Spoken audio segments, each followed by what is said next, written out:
โดยโอ้แก๊สหนึงเท่าไหร่ก็แก๊สใหญ่แก๊ แก๊ ส ส น้อย 180,000 แก๊สใหญ่ แก๊สน้อย อ๋อแก๊สน้อยแต่ที่มันเบิด3แก๊สเนาะตกใจก็เดียวว่าใหญ่อันถ้าเป็นแก๊สใหญ่เท่าไหร่น้องล่ะประมาณ2แก๊สต่อเดือนโอ้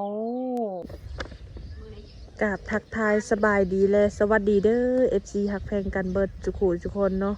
บ่ว่าจะเป็นภายในหรือว่าต่างประเทศก็ยินดีต้อนรับเข้าสู่ช่องสาวเหมยบันปลายอีกแล้วเนาะเปิดภาพมากับพี่เลยทางสาวเหมยเองก็ได้เดินทางมาหาทางปู่สาวเพิ่นเนาะก็คือถ้าเพิ่นเป็นผู้สาวแม่ห้างว่าซั่นๆเนาะทางสาวเหมยนี่ก็ได้มาถ่ายทำกันในหอดมาถึงเรือนชานของน้องเพิ่นเลยเนาะจังได๋ทางสาวเหมยเองก็สิได้เข้าไปหาทางผู้สาวเพิ่นก็เนาะก็ยังบ่ฮู้ว่าเรื่องราวของน้องเพิ่นเป็นจังใดก็เข้าไปติดตามกันเลยเนาะว่าเป็นจังไดเนาะเปิดภาพมากับมาพ่อกับผู้สาวเนาะโดยสบายดีน้องล่ะสวัสดี โดยสบายดีเนาะก่อนอื่นทางเฮาทางทีมงานเฮาก็สิขออนุญาตถามอันชื่อทางน้องก่อนเนาะชื่อว่าจังไดน้องล่ะชื่อหมอน้องหมอน้องหมอหมอหมออ๋อเป็นแพทย์เป็นหมอสิบ่อ๋อน้องหมอเนาะน้องหมออายุจักปีก่อน18โอ้โดยอายุ18ปีน้องเคยสร้างครอบครัวบ่น้องล่ะเคยแต่ว่าเลิกกันไปแล้วโดนแล้วบ่เนาะโดนแล้วฮอดปีแล้วบ่ใกล้ฮอดปีแล้วมีลูกกันจักคนน่ะมีคนเดียวมีลูกคนเดียวแม่ ลูกได้จักปีแล้วลูกนี่ปีปลายแล้วโอ้สงสัยเลิกกันนี่ลูกยังบ่ฮอดปีเลิกกันได้นี่เนาะโอ้ได้ต้นปลายสาเหตุที่ต้องแยกทางกันเพิ่นมักเล่นมักเที่ยวอดบ่ได้ก็เลยเชิญเพิ่นเลิกสบายดีลูกอุ้ยตื่นได้ตื่นสบายดีแม่สบายดีนะเนาะงานบุญบ่มาจะบุญโอ้เอาเนาะทางแม่เพิ่นอันทางแม่เพิ่นออกก่อนเด้ออันทางแม่ไปก่อนเด้อบ่ผิดเนาะบ่ใจบ่ใช่ทางแม่เพิ่นขึ้นมาให้ทางแม่ออกซะบ่ไงกันเฮ้ยเนาะคือทางฝ่ายชายเนาะเพิ่นมักกินมักเที่ยวบ่แม่นติดผู้สาวนำบ่แม่นโอ้ให้ได้น้องจังฮู้ว่าเพิ่นติดผู้สาวถามหมู่ถามเพื่อนเพิ่นแหละโอ้มีบ่แบบว่าเห็นกับตาเองนี่นะบ่เห็นแต่ว่าหมู่บอกแต่เวลาเว้ากับเพิ่นก็ยอมรับบ่โอ้ยันว่าบ่มีหลักฐานอะไรแบบยันเป็นคำเว้าของหมู่เฉยๆแบบนี้หันนะเนาะแต่ว่ามีหลักฐานบ่น้องบ่มีหลักฐานมีหลักฐานแต่ว่าเฮาบ่ทันไปเห็นอ๋อเพิ่นก็ยอมรับน้องว่าดีเนาะโอ้คือทางน้องนี่อดบ่ได้ก็เลยจังได๋ส่งเพิ่นบ่โดยโอ้ในการทำแบบเฮาส่งผัวนี่นะเฮาเสียเงินให้เพิ่นบ่เสียให้เฮาเพราะว่าเฮา2ล้านแล้วก็งวดตัวนึงไปกินฮีทเลยโอ้คือฝ่ายชายเป็นคนเสียเพราะว่าเพิ่นเฮ็ดผิดเนาะโดยทั้งคือคุมื้อนี้ก็คือน้องเลี้ยงลูกมาแม่นบ่แม่นผู้ใดเลี้ยงลูกช่วยน้องนะมีแต่แม่ตู้นั่นแหละแม่ตู้คือแม่น้องเองแม่นบ่แม่ของแม่โอ้คือแม่เฒ่าเนาะโดยเอาแม่น้องไปไสจ้ะไปไทยพ่อเด้พ่อเพิ่นก็พ่อน้องเองนี่เพิ่นเลิกกันแล้วอ๋อโดยพ่อแม่แยกทางกันเนาะแม่นแบบคือว่าน้องก็เป็นผู้เจ้าผู้งามเนาะแต่ว่าสามีของน้องนี่เพิ่นก็ยังแบบเป็นมีคนใหม่เนาะโดยคือว่ายังแบบไปดิ่นไปเที่ยวคือแบบในการที่เราอยู่นำกันนี่นะคะแบบก็มีอยู่แบบว่าทรัพย์สินหรือว่าสร้างมานำกันนี่นะบ่มีเนาะแม่นแบบเงินซ่านหยังก็บ่มีเนาะแม่นปัจจุบันนี้น้องก็ยังอาศัยอยู่กับเงินของแม่ตู้นี่บ่แม่นโดยแบบฐานะครอบครัวนี่เป็นแนวใดซะน้องฐานะครอบครัวของเพิ่นบ่ของน้องเองก็เป็นคือเห็นนี่แหละจะเป็นเรือนไม้เนาะแม่นข้าวน้ำซ้ำปลาได้ซะน้องล่ะซื้อบ่มีหน้าเฮ็ดบ่มีแต่ว่าบ่มีคนพาเฮ็ดโอ้คือมีหน้าแต่บ่มีคนพาเฮ็ดเพราะว่ามันต้องใช้แรงผู้ชายเนาะโดยแล้วคือทุกมื้อเนาะรู้ว่าในปัจจุบันที่อยู่นี่เฮือนหลังนี้จักคน3 คือมีน้องมีแม่ตู้แล้วก็ลูกบ่ แม่น ลมแห้งเลยเนาะทุกคน แหน่เพิ่นอยู่ไทยเพิ่นก็หาเงินเพิ่นส่งมาให้เงินมาให้ใช้อยู่บ่ ส่งให้อยู่เพิ่นส่งมาให้ซื้อข้าว อ๋อลูกเลยจ้ะกินนมอยู่เลยอันนั้นแล้ว กินนมเล็กแต่ซอย เด็กซอย แม่น โอ้ 1,000อะ1,000 ประมาณ1,000 มีทอดบ่หรือบ่มีหรือว่าให้เป็นค่าน้ำมันเลย บ่ บ่ มี แจ้งว่าให้เป็น ให้ ค่า เพิ่น น้ำมัน เล เลย ย โด เนาะ ย หรือว่าเขาสอบละพันบ่ก็ยังบ่ฮู้เนาะเฮาบ่ฮู้แม่นบ่ โดยเฮาบ่ฮู้ เอ้าคือน้องบ่ได้ไปซื้อเองว่าซั่นเด้อเทื่อ บ่มีรถไป บ่มีรถ อืมยากการไปกันมาเลยเนาะ โดย รถขี่ก็บ่มี จะเป็นบ่น้องถ้าบ่มีรถน้องขับรถเป็นอยู่บ่ เป็น โอ้ถ้าว่ามีรถเองก็สบายในการซื้อเนาะ โดย อืม แบบคือน้องอยู่นํกันกับสามีจักปีซะน้องล่ะ ประมาณ2 ปีปลาย ระยะเวลาก็บ่ล้นเนาะ คนลาวคือกันอย่าบ่น้องล่ะ แม่นคนลาวคือกัน คนใด อายุเลยจังว่าใกล้เคี อาย ง ยุ กัน เพิ่นก็20ปลายปี โอ้ อายุ20ปลายปี ก็เพิ่นก็ถือว่าเพิ่นก็เป็นรุ่นอ้ายอยู่เนาะ โดย โดทุกคนเนาะคนอยู่ในบ้านเดียวกันนี่บ่ คนบ้านอื่น อืมอยากสิถามว่า ปัจจุบันนี่เนาะคือทั้งลูกของน้องนี่กินนมน้องเองบ่ กินนมน้องเพิ่นกินอยู่6 เดือนแล้วเพิ่นก็บ่กิน อ๋อ เพิ่นออกตั้งแต่6 เดือน แต่ตอนนี้ก็ต้องได้ซื้อนมให้ลูกแม่นบ่ แม่น ลูกกินนมหยัง เล็กแต่ซอย เล็กตาซอย แม่น เดี๋ เมื่ ยว อ อ่ะ ก่อนกินนมผงแต่ว่าเพิ่นบ่กินนมผงแล้วก็เปลี่ยนเล็กแต่ซอย เดือนหนึ่งเบิดจักแพ็กจักแก็ดน้องล่ะ เดือนหนึงก็หมดอยู่3 แก๊สทั้งเพิ่นเพิดพร้อมถุงใหญ่อะถุงหนึง โอ้แต่ว่านมเล็กตาซอยนี่3แก๊สพุ่นน่ะ โดย โอ้แก๊สหนึงเท่าไหร่ก็แก๊สใหญ่ แก๊ แก๊ ส สน้อย 180,000 แก๊สให แก๊ ญ่ สน้อย อ๋อแก๊สน้อยแต่ที่มันเบิด3แก๊สเนาะตกใจก็เดียวว่าใหญ่อันถ้าเป็นแก๊สใหญ่เท่าไหร่น้องล่ะ ประมาณ2 แก๊สครึ่งเดือน โอ้ แต่ถ้าป้องใหญ่เพิ่นสิกินเบิดที่บาทเดียวเนาะ บ่หมด โอ้ เนาะเลยต้องเป็นป้องน้อยเนาะ โดย โอ้กินเล็กตาซอย โดยแบบคือเนาะทางเอื้อยสิขออนุญาตถามน้องล่ะคือน้องออกมาถ่ายคลิปในมื้อนี้แบบในความต้องการของน้องอยากได้อิหยังเป็นสิ่งที่แบบเป็นอันดับแรกว่าซั่นค่ะน้องล่ะ จะได้ลด อยากได้รถ แม่น รถอิหยังน้องล่ะ ลดจัก รถจักร โดย อืม ลองบอกให้คนที่แบบว่าอยากได้รถจักรนี่สิใช้ในส่วนใดถ้าได้มา ไปเวลาลูกเจ็บลูกเป็นเวลาลูกบ่สำบายพาลูกไปหาหมอ อืมก็ถือว่าถ้าว่าเนาะการที่เฮาเลือกเป็นแม่อยากได้นี่ก็ว่าเพราะว่ามีเหตุจำเป็นเนาะ แม่น จำเป็นหยังเวลาเจ็บไข้ได้ป่วยเนาะ แม่น งอกคุณงอกพี่เป็นจังหน่อยเฮาก็มีรถเฮาเองเนาะ โดย โอ้ หรือว่าไปเรียกไปงานเนาะมันก็สิสะดวกสบายเนาะ แม่น คือทางน้องเคยไปเฮ็ดเวียกอยู่ไทยบ่ เคยไปอยู่แต่ว่าบ่ดนเคยไปประมาณ2 เดือนหรือ3 เดือนน้องก็มา ไปตั้งแต่ยังบ่ทันเลิกกันบ่ แม่น โอ้ก็เอาง่ายๆคือทุกมื้อนี่ก็แม่น่ะเป็นผู้หาเงินส่งมาแม่นบ่ แม่น คือน้องอยู่ในบ้านนี่บ่ได้หาหยังบ่ได้เฮ็ดหยังบ่ บ่ได้เฮ็ดหยังอยู่เอาแต่ลูก แต่ลูกมันยังน้อย แม่น ทางแม่ตู้ก็ถือว่าอายุเพิ่นก็หลายแล้วเนาะ โดย อืม อืมโดยคือแบบว่าเงินซื้อข้าวซื้อน้ำก็มีทางแม่ส่งมาให้เนาะ แม่น แต่ว่าเป็นแนวใส่แนวหยังแบบนี้มีแนวขาแนวเคิงอยู่สำหรับเครื่องใส่เครื่องซอยในเฮือนในซานนี่นะ มีขาดเข่าเนาะ เข่าเนาะ แม่น หลักๆก็คือเข่าเนาะ แม่น แบบ แต่ว่านมลูกนี่มีแล้วล่ะว่านมลูกนี่นะ มีแล้ว โดย แบบนี้จะเพือกของนี่นะพวก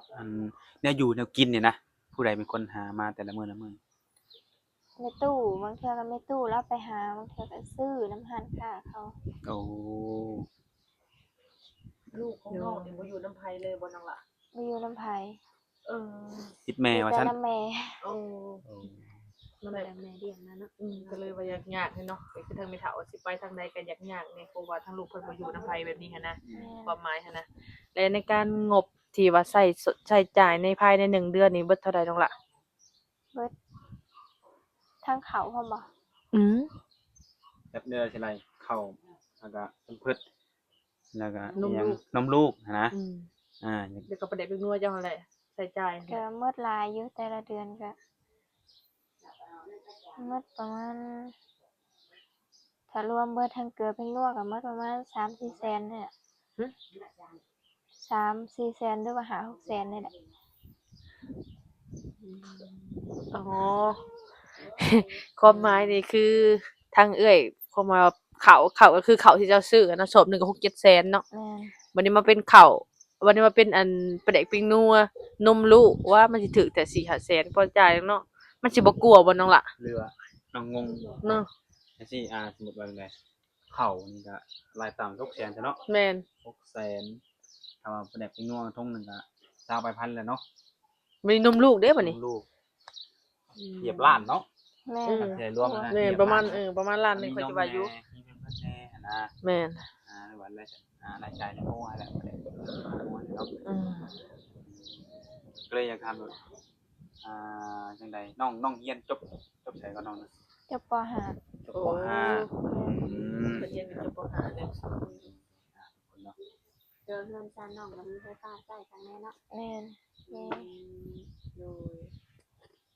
จะมีแต่ว่าคือแบบเงินของน้องก็คือแบบคือที่ทางทีมงานเราเห็นเนาะเดี๋ยวก็สิให้ทางFC เพิ่นเบิ่งเนาะว่าเป็นแบบใดเนาะ โดย บางทีเพิ่นอาจจะอยากเห็นเพื่อนเห็นชาติน้องอยู่แบบใดเนาะ แล้วเป็นจังไดหลังจากเนาะเลิกกับคนเก่าไปนะก็บ่คิดสิสร้างครอบครัวใหม่อีกบ่ ยังบ่ทันคิด ยังบ่ทันคิดบ่ โดย ยังย้านอยู่บ่ได้ใด ยังย่านอยู่ ยังย้านอยู่โดย แบบเก่า แม่น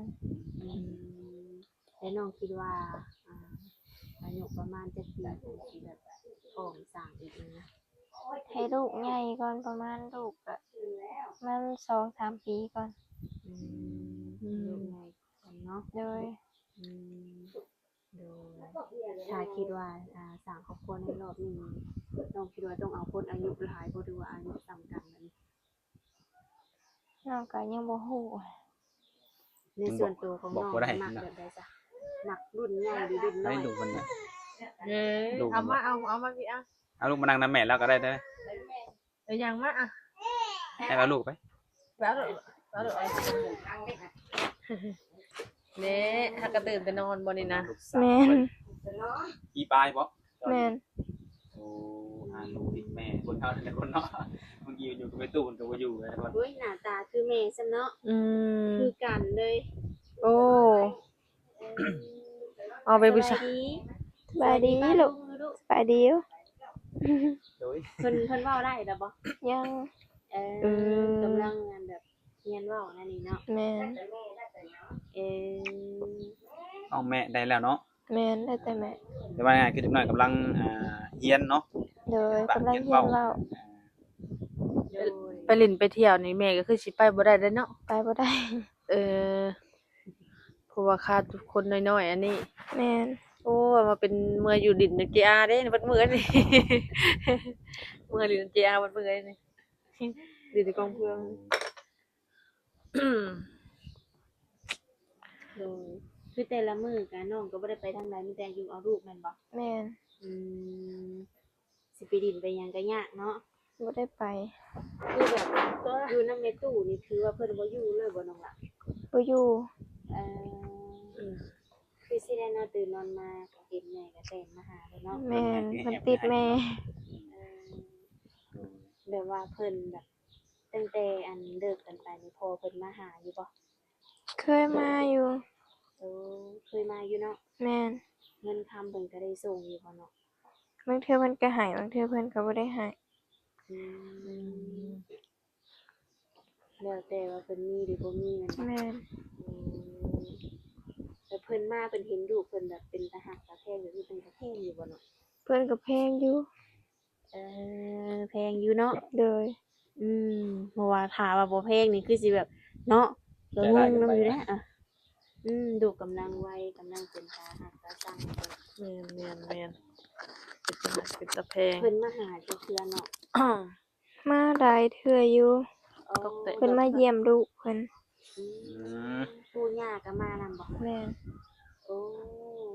เดี๋ยวเป็นการที่เฮาลูกสาวคนอยู่เนาะ โดย เพียงแต่ว่าคัดย่อว่าในตอนที่อยู่นำกันเพิ่นนั่นก็ได้ตามใจตัวเองพุ่นเนาะ โดย ลินเที่ยวตามใจตัวเองหลายกว่า แบบว่าเพิ่นได้สร้างครอบครัวใหม่แล้วเนาะ บ่ฮู้นำเพิ่น เออแต่ว่าเพิ่นบ่ได้อยากกลับมาหาน้องบ่ เพิ่นก็อยากกลับมาอยู่แต่น้องบ่เอา โอ้ เป็นไงน้องคือบ่มีแบบให้โอกาสกันเลยบ่โดนมาหลายเทื่อบ่ได้ได น้องบ่ให้โอกาสเพิ่น ทีเดียวจับได้ทีเดียวคือจบเลยแม่นบ่ แม่นเลิกแล้วคือเลิกเลย โอ้ใจเด็ดได้เนาะ เนาะ แต่ว่าใจเด็ดอะไรได้เจ้าเฮ็ดในข่อยเทื่อหนึงก็คือบ่ให้โอกาสเลย โดย ต้องมีเทื่อหนึงต้องมีเทื่อที่สองแม่นบ่ล่ะความคิดของเจ้าเนาะ คนเฮา แม่ เนาะ น มีเมียมีลูกแล้วเนาะ คนผู้เก่าจะได้มันก็คือเก่าอะแหละ เออก็เลยตัดซะโอ้ ก็เป็นกำลังใจให้น้องเนาะ แม่ โดย สู้ต่อไปนั่นแหละเนาะเพื่อลูกเพื่อว่าอนาคตวันข้างหน้าเนาะ อืม ลูกสาวกันเนาะ ใส่ลูก พี่หันมาแนมกล่อง ทั้งน้องเพิ่นกินข้าวแล้วบ่นี่ กินแล้ว โอ้เพิ่นกินหยังก่อนหลักๆนี่ ฮะ เพิ่นกินหยังกินข้าวกับหยังป้อนน้องเพิ่น กินข้าวกับซีนหมู อืมกินข้าวกับชิ้นหมู แม่น โอ้ แม่ได้โมนเนื้ออ่อนเนาะเด้อเพิ่นคือสิกินนมเก่งกลางคืนนี่เบิดมื้อเลยมีแต่กล่องกับนมนี่ กลางคืนก็3กล่องน้อยกลางเว้นก็3กล่อง โอ้เบิดมื้อแพ็ค แม่น โอ้ แก๊สหนึงมีจะแพ็คลงล่ะ แก๊สหนึงมี10แพ็ค อืม กินได้10มื้อแม่นบ่ โดย โอ้ โอ้เดือนหนึง3แพ็คก็พอดีเนาะ เป็นจังได๋น้องไหลถึกเด้เบิด3แพ็คแล้วว่าคันกินใหญ่มันก็สิกินบ่หมดแบบนี้นะ โดย น้องบ่ลองเอาตัวกล่องใหญ่ว่าซะมันบ่เบิดมันเสีย กิ ถิ่ น ม บ่หมด อ๋ออันนั้นคือกล่องน้อยนี่คือกินหมดเลย โดย เพิ่นดูดบ่ได้ว่าใส่กวด ให้ใส่กวดแล้ว อ๋อ เดี๋ยวนี้ เต้านม มีบ่น้องล่ะบางมื้อที่ว่าเฮาแบบบ่มีนมแห้งอะไรจะได้เจ้าน้ำ มี มีขี้ไก่เป็นบ่ มี เจ้าใส่ได้หนึงอ่ะ แก้วใส่เพิ่นก็บ่กิน เออ แล้วก็ฮู้รสชาตินำ โดย เจ้าให้น้อยหนึงบ่เจ้าหลายเจ้านั่นแน่กินนมแบบนมแนวอื่นนี่จะบ่ได้ให้กินแต่นมเด็กน้อยอย่างเดียว เพิ่นกินนมเด็กตัวซอยกินตอนนั้นกินนมผงก็เพิ่นบ่กินเลย โอ้ นม ก็ แด เลย ง เปลี่ยน บ่กินตอนนั้นก็ อืมถ้า กิน เป็น แต่เล็กตัวซอย ถ้าเป็นนมงัวแดงมันก็สิมีรสจืดรสหวานเนาะเด็กน้อยยืดเนาะยืดโต อืมมันก็สิมีคือกันก็คือว่าเด็กซอยนี่ก็มีมาใหม่เนาะก็มีหลายอยู่ ส่วนอะไรให้ลูกกินเนาะ โดย ดีกว่าลูกบ่กินเนาะ โดย อ่า ปัดย่ำเกี่ยวเขาวอีหยังจักเอาไปรับจ้างบ่น้องล่ะ บางเทื่อก็ไปบางเทื่อก็บ่ได้ไป อ๋อบางมื้อก็ไปเนี่ยบ่ได้ไปเนี่ยเนาะอืม ดังลูกเนาะคือว่าไปทางไหนก็คนเฮามีลูกลูกติดแม่เนาะว่าไงก็ โดย ไปทางไหนก็ต้องจังได๋คือนํลูก จะไปทางใดก็ยากแหละ อยู่เฮือนนี่ไสมีเป็ดไก่เลี้ยงอยู่เฮือนนี่ มีอยู่ เป็นงัวเป็นหยังก็มีบ่ งัวมีอยู่แต่บ่หลาย อืม เออก็พอได้แบบว่าเจ็บเป็นอื่นๆเนาะพอได้แบบพอมีแนวเฮาหวังเลยเนาะ แม่น แต่ใครก็สิบ่มีหยังหั่นนะเออ ตู้เย็นนี่หยังก็มีบ่ซั่น มี เออ มีแต่ตู้เย็น โดยให้หน่อยดาวไปซื้อมาบ่ได้แชร์ได้หยังเนาะ กำลังขี้อ่อนใหญ่เลยจ้ะนี่ ไปดินไปเที่ยวอยู่บ่นี่เพิ่นน้อยๆพาไปดินอยู่บ่ ไปไปอะที่ใส่ลูก พาดินแถวบ้านได้เนาะ แม่น ก็คือบ่สิได้เพิ่นยากเวลาสิไปทางใดสิออกไปในเมืองถ้าไปซื้อยาก็ถือว่ายากแฮงเนาะเพราะว่าเฮาบ่มีรถเด้ แม่น ก็ยอมรับได้อถ้าว่าเฮาบ่มีรถนี่ก็ซ้ำปัญหาใหญ่แฮงคือปัจจุบันนี่คือใช้รถเป็นหลักแม่นบ่ล่ะสิไปไสก็ต้องใช้รถแบบนี้นะแม่นบ่ทางน้องเพิ่นก็บ่มีรถถ้าเป็น แม่น แ แต่น้องมีโทรศัพท์ใช้บ่มี มี อืมเป็นหยังหรืออยากกินนมบ่หรือว่ากินข้าวนอนเนาะ ใจ ตื่น บ่ นอ ดี นใหม่ให้ ใจบ่ดีเนี่ยเนี่ยได้ซะทั้งเฮาก็ ก็มีแต่ว่าทางเฮาทางทีมงานเฮาเนาะ แม่ เป็น น สิขอจบคลิปไว้เพียงซั่นนี้ก่อนเนาะ โดย ก็คือแบบได้ถามน้องนะ คนเป็นอยู่เนาะ เป็นอยู่ โอ้ เนาะ พาลูกอย่าพา น้องเพิ่นเป็นอะไรเนาะ แม่น เป็นแม่เลี้ยงเดี่ยวก็ว่าได้ทุกคนเนาะ แม่น ปัจจุบันอยู่กับแม่ตู้เนาะ3คน โดย เขียนให้แม่อีกว่าลูกเอ้ยจังแม่อันเต้โดยอาจจะสบายดีน้องเด้อ สบายดี